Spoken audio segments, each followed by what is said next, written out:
Okay, folks. So when we left off in class on Monday, we had talked about a lot of different electrophilic aromatic substitution reactions. So I continued from our worksheet from last week, and I've got a few practice problems from that before we move into some more complex problems. So this is the first few are just going to be practicing electrophilic aromatic substitutions.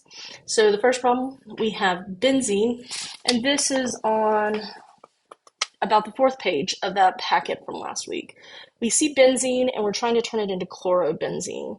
So hopefully we remember that to put halogens on, we need to use our diatomic halogens and then some kind of catalyst that should also have the same halogen as what we're trying to attach. So Cl2 and AlCl3 will put one chlorine onto the benzene ring.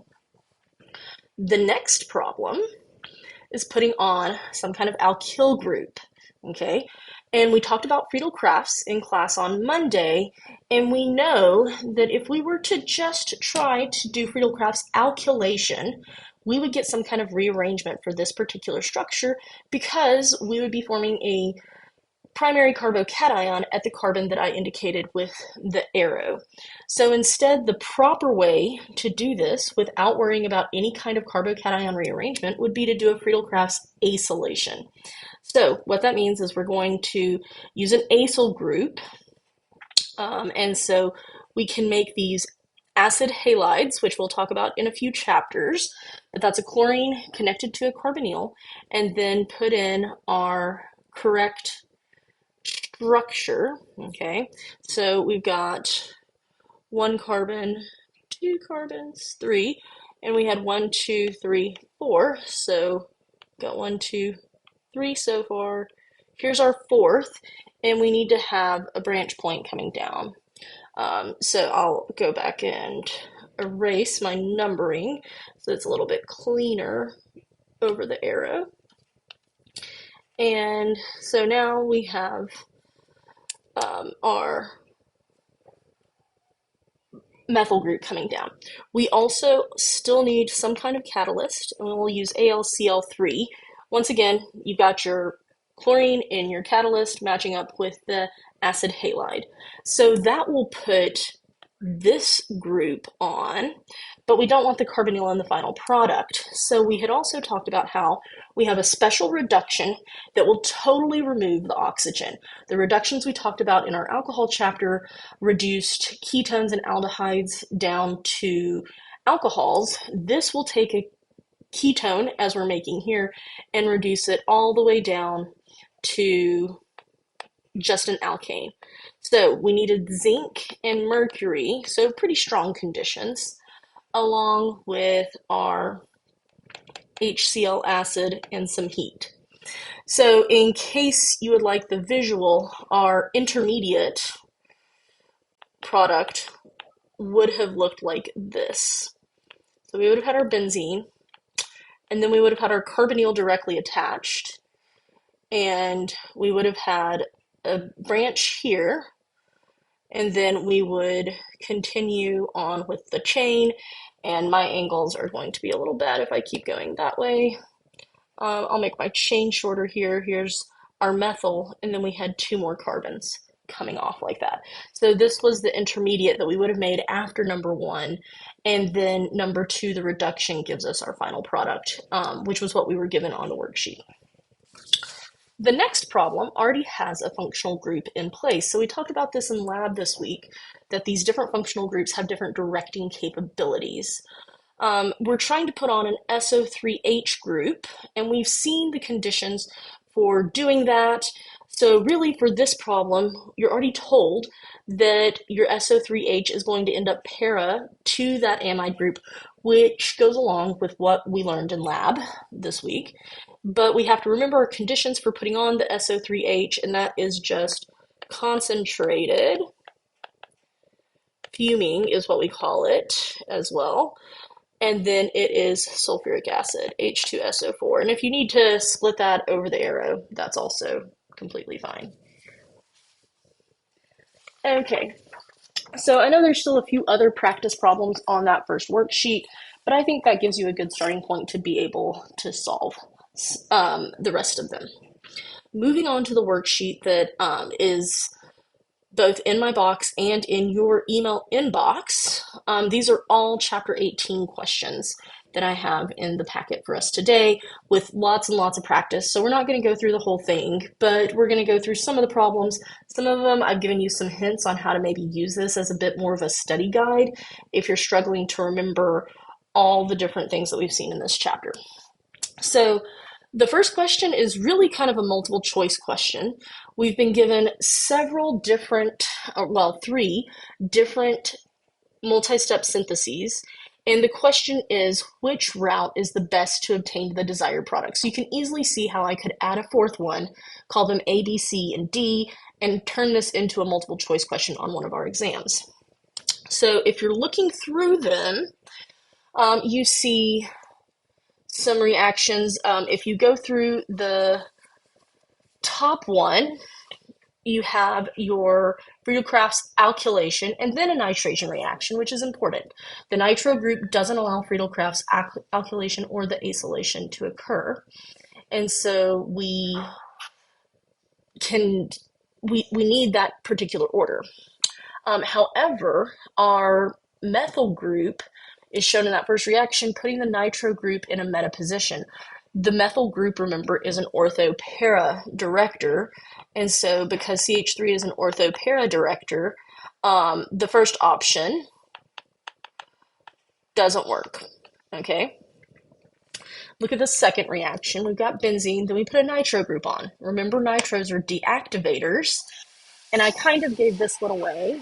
We don't have the capability to put on an alkyl group using Friedel-Crafts alkylation, which is our step 2, if we already have a nitro group on. So NO2 before Friedel-Crafts alkylation. Okay, and so that's why second reaction won't go. So process of elimination has told us that it has to be the third one, but I'm going to draw it out and talk about why it works and those other 2 don't. I thought that might be an easy way to cover a multiple choice question in this format. So the first one, the very last problem has benzene, just like the rest of them did, and then it starts out with a Friedel-Crafts alkylation, and I can see where some of you might have had pause because the product does give that primary alkyl halide. We know that there would have been multiple products at this step, so we would have gotten multiple products, but this, we've been told we're moving forward with this product, so we can just kind of go with it. Then it uses KMNO4, that's the oxidation conditions for the benzoic position, or for the benzyl position, rather, to turn it into benzoic acid. And so remember, that's the benzyl position, and we're seeing that reaction take place. And then the very last step is your nitration reaction conditions. Okay, so we've got the nitration reaction conditions. It's telling us it's putting a nitro group in a particular position. And if you're paying attention,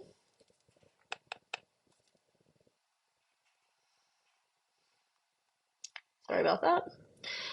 If you're paying attention, we've got our carbonyl directly attached to the benzene. Carboxylic acids are meta-directors, and so we can make a note, COOH is a meta-director, and that's exactly where the nitro group ends up. So it's following all the rules in terms of requirements for Friedel-Crafts reactions, as well as proper functional groups for your directing. If you tried to put your nitro group on at this step with just the alkyl halide, it would have added ortho or para, since your R groups are ortho-para directors.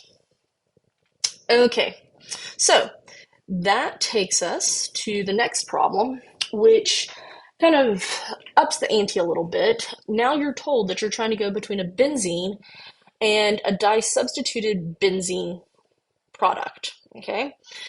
So we're wanting a carboxylic acid and a chlorine finally attached, And when we're starting to solve these multi-step benzene reactions, we need to think about directing, and that's what we were building towards in lab this week. So hopefully we can remember or look up that our chlorines, our halogens, are orthopara deactivators. So they do slow the reaction down a little bit, but they direct orthopara.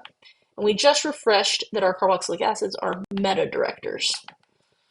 And we need to be able to identify that we have meta substitution in our final product.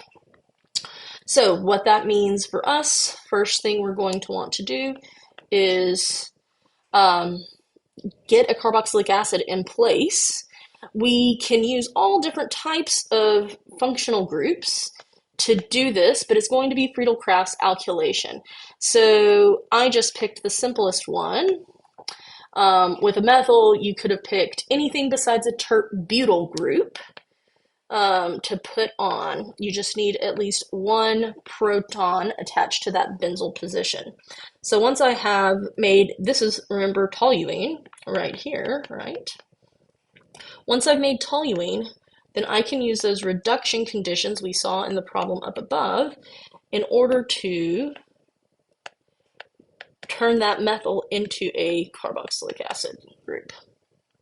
And like I said, this could have easily have been ethylbenzene or something else like that.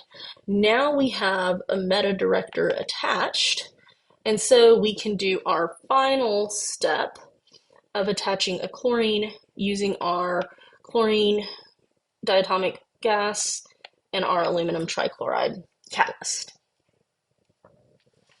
Okay, the next one that I picked from the problem packet is on the next page, and a lot of those are really easy, simple reviews, similar to what we have from the problem packet last week, but I thought the one at the very bottom might be a little challenging.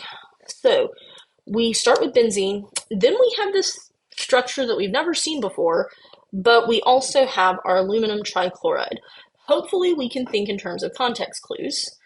But before we get to all of that, we have our phenyl group. So remember, that's just benzene, right?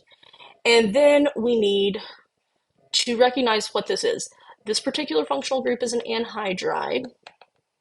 And so when we think about our anhydride, that's going to serve the same purpose as your acid halides have for the Friedel-Crafts acylation.